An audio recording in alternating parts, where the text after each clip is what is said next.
Sungai Petani, sila. Ya, terima kasih. Terima kasih Datuk Yang Di-Pertua.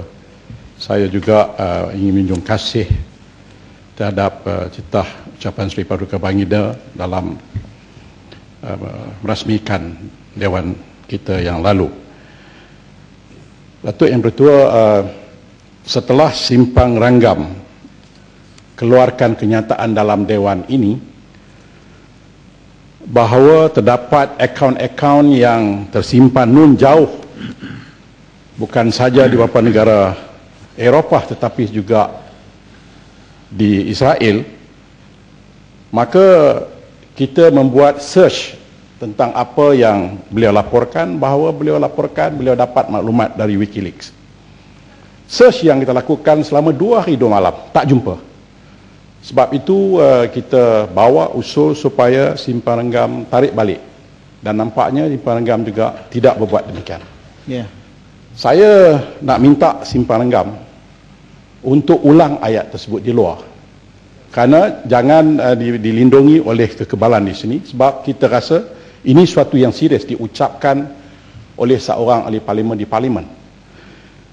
Yang kedua, Simpang Ranggam juga menyebut bahawa dengan memetik apa yang tersiar oleh akhbar, kononnya Yusuf Kala yang menyebut tingkah laku Ketua Pembangkang yang beria-ia sangat kononnya untuk menjadi Perdana Menteri.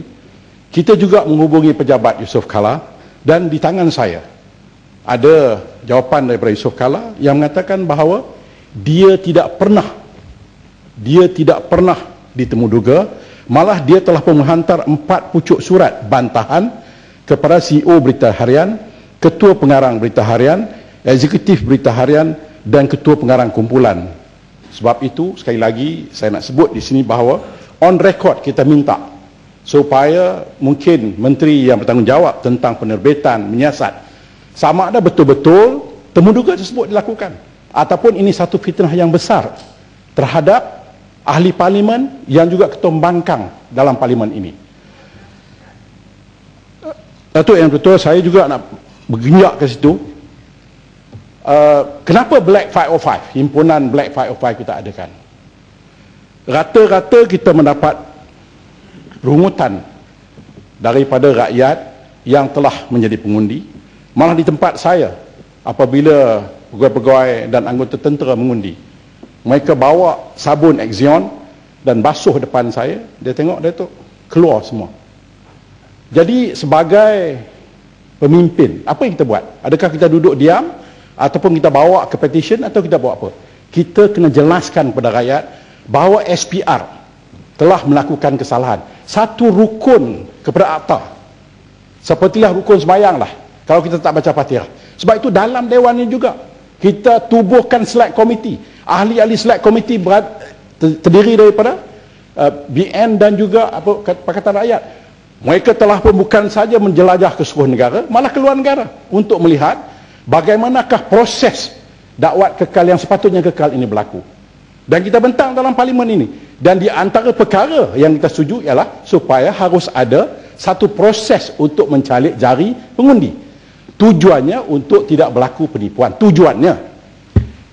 Saya rasa dalam kes ini Pekan juga tidak boleh disalahkan. Kerana bila dia beri tanggungjawab kepada SPR dengan peruntukan yang besar, sepatutnya SPR, pengurusi dan seluruh ahli panel mengambil tanggungjawab tersebut. Ambil tanggungjawab tersebut. Jangan berdolak dalih kami tidak akan berhenti. Sebab itu bila SPR menjawab secara amat negatif, kita tidak ada pilihan lain untuk turun ke bawah, menceritakan kepada rakyat bahawa lihat, SPR main game.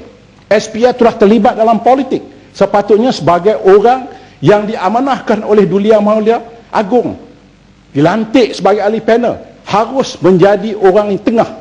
Dan parlimen memberikan hak dan kuasa untuk mereka untuk takbirkan simple dakwat yang kekal. Tapi tidak dilakukan. Sebab itu kita jelajah 14 tempat, 14 kawasan, dan kemuncaknya ialah di Padang Merbuk. Bukan untuk menjatuhkan kerajaan, dan tidak ada langsung niat kita untuk jatuhkan, kerana kita semua yakin bahawa untuk maju ke hadapan, untuk menjadi sebuah negara yang maju, Kita tak boleh ke jalan raya menjatuhkan kerajaan secara anarki. Tidak. Sebab itu berkali-kali Pakatan Rakyat sebut, kita akan terus memilih pilihan raya. Tetapi kita juga harus menegur dan mengambil tindakan terhadap SPR yang amat-amat tidak efisien dan bagi kita telah pun berlaku curang. Sebab itu tuntutan Black 505 simple saja. Apa tuntutan kita? Kita tidak pernah letakkan dalam tuntutan kita bahawa kerajaan letak jawatan. Tidak. Kita kata SPR, pengurusinya letak jawatan. Timbalan pengurusi dia letak jawatan. Dan 5 ahli panel yang lain harus bertanggungjawab dan letak jawatan. Itu saja tuntutan kita. Yang kedua, kalau ada kawasan-kawasan yang kita rasakan diragui, kita buat pilihan raya semula. Dan yang ketiga, kalau ada persempadan semula dilakukan oleh SPR, hentikan dahulu. Kerana kita kata, kalau sekiranya SPR dah letak jawatan, kita minta supaya SPR yang baru ditubuhkan dengan persetujuan semua pihak. Pihak kerajaan, pihak Pakatan Rakyat dan NGO-NGO yang ada interest dalam ini. Itu saja yang kita minta. Tetapi nampaknya SPR langsung tidak ambil tingkat. Dan kononnya mereka tidak boleh dipecat. Memang mereka tidak boleh pecat kerana mereka dilindungi oleh akta. Tetapi sebagai orang yang bertanggungjawab, jangan alihkan pandangan ini kepada kerajaan. Sepatutnya mereka orang yang bertanggungjawab dan resign dengan penuh hemah dan bergaya. Itu yang kita minta. Itu yang betul. Saya gerak ke tempat saya lah. Ya. Lagi 3 minit. Terima kasih Dr. Betul. Ya. Di Sungai Petani ada 2 isu yang besar. Sementara pada tahun 2020 insya-Allah Sungai Petani akan ada 550,000 penduduk, 500,000. Dan saya tengok 2 perkara yang saya nak sebut betul-betul. Yang pertama ialah seperti juga berlaku di Sibu, Putatan dan lain-lain tempat. Mesin kuda ni dia tumbuh bukan sebagai cendawan lah. Saya ingat macam lalang lah. Jadi walaupun kita bincang dengan PBT, tetapi nampaknya syndicate ni terlalu luas, terlalu besar untuk dihandlekan oleh PBT. Sebab itu saya minta Menteri Dalam Negeri melihat ini bukan sebagai piecemeal. Ini melihat sebagai isu yang besar untuk kita selamatkan anak muda kita. Apa yang berlaku untuk ini betul kawasan saya, kawasan yang urban dan suburban ini. Yang pertama, anak-anak Melayu yang pertama terlibat dalam mesin kuda ni daripada pagi sampai malam. Saya tak tahu sekolah dia pergi tak pergi. Yang kedua, ayat ketum. Seperti Syed pun kata, banyak yang kata di Kedah, ayat ketum. Dan yang ketiga, lumba haram. Sampai polis pun give up lah. Ini anak Melayu. Berapa jumlahnya? 94%. Saya tak jumpa lagi seorang anak Cina ataupun anak India yang bersama-sama dengan puak-puak yang race ni. Tak jumpa. Ya. Yang kedua ialah tentang Puspakom. Saya rasa waktunya telah tiba.